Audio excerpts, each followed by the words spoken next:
ഇന്ന് നമ്മൾ ചെറുപഴം വെച്ച് നല്ല സിമ്പിളായിട്ട് നല്ല സ്പഞ്ചി ആയിട്ട് ഉണ്ടാക്കിയെടുക്കാൻ പറ്റുന്ന ഒരു ബനാന ബോളിൻ്റെ റെസിപ്പിയാണ് കാണിക്കാൻ പോണത്. ഇത് കഴിക്കാൻ നല്ല ടേസ്റ്റിയാണ്, ഉണ്ടാക്കിയെടുക്കാനും സിമ്പിളാണ്. അപ്പോൾ ഇതെങ്ങനെയാണ് ഉണ്ടാക്കിയെടുത്തത് എന്ന് നോക്കാം. അപ്പോൾ ഈ ബനാന ബോൾ റെഡിയാക്കി എടുക്കാനായിട്ട് നമ്മളിപ്പോൾ ഇതാ കുറച്ച് ചെറുപഴം എടുത്ത് വെച്ചിട്ടുണ്ട്. ഒരു 10 ചെറുപഴം തൊലിയെല്ലാം കളഞ്ഞ് ക്ലീൻ ചെയ്ത് വെച്ചിട്ടുണ്ട്. ഇനി ഇതൊന്ന് അരച്ചിട്ടെടുക്കണം. അപ്പോൾ അതിനായിട്ട് മിക്സിയുടെ അരയ്ക്കുന്ന ജാറാണ് നമ്മൾ എടുത്തിട്ടുള്ളത്. അതിലേക്ക് നമ്മൾ തൊലി കളഞ്ഞ് ക്ലീൻ ചെയ്ത് വെച്ചിട്ടുള്ള പഴം ഫുള്ളായിട്ട് ഇട്ട് കൊടുക്കുകയാണ്.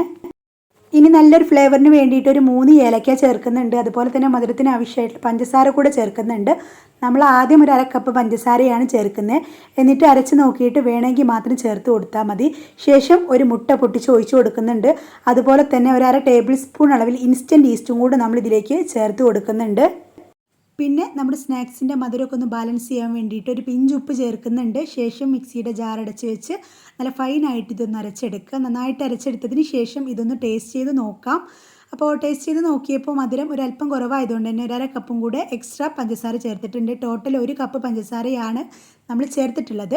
ഇനി ഇത് നമ്മൾ ഇതുപോലെ ഒരു ബൗളിലേക്ക് ഒഴിക്കുകയാണ്. കൂടെ തന്നെ നമ്മൾ ഒരു 1/2 ടീസ്പൂൺ അളവിൽ മഞ്ഞൾപ്പൊടിയും അതുപോലെ തന്നെ ചെറുതായിട്ടൊന്ന് കടിക്കാൻ വേണ്ടിയിട്ട് കുറച്ച് കറുത്ത എള്ളും കൂടെ ചേർക്കുന്നുണ്ട്.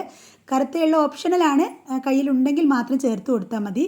ഇനി ഇതിലേക്ക് നമുക്ക് ആവശ്യത്തിന് മൈദാപ്പൊടി ചേർത്ത് കൊടുക്കാം. നമ്മൾ ആദ്യം ഒരു 1/2 കപ്പ് മൈദാപ്പൊടി ചേർത്തിട്ട് ഇതുപോലെ ജസ്റ്റ് ഒന്ന് മിക്സാക്കി നോക്കിയപ്പോൾ മൈദാപ്പൊടിയുടെ അളവ് കുറവായതുകൊണ്ട് തന്നെ ഒരു 1/2 കപ്പും കൂടെ എക്സ്ട്രാ ചേർത്തിട്ടുണ്ട്.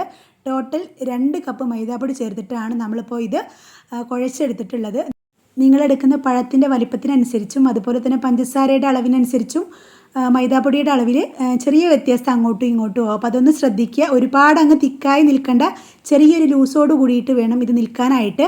ഇനി അടച്ച് വെച്ച് ഒരു 15-20 മിനിറ്റ് നമുക്കിതൊന്ന് റെസ്റ്റ് ചെയ്യാനായിട്ട് മാറ്റി വയ്ക്കാം. ഒരു 20 മിനിറ്റ് കഴിഞ്ഞതിന് ശേഷം നമുക്കിതൊന്ന് ചുട്ടെടുക്കാം. അപ്പോൾ ചുട്ടെടുക്കാനായിട്ട് നേരത്തെ തന്നെ സ്റ്റൗവിലൊരു കടായി വെച്ച് ഇത് ഫ്രൈ ആക്കി എടുക്കാൻ ആവശ്യമായിട്ടുള്ള സൺഫ്ലവർ ഓയിൽ ഒഴിച്ചു കൊടുത്തിട്ടുണ്ടായിരുന്നു.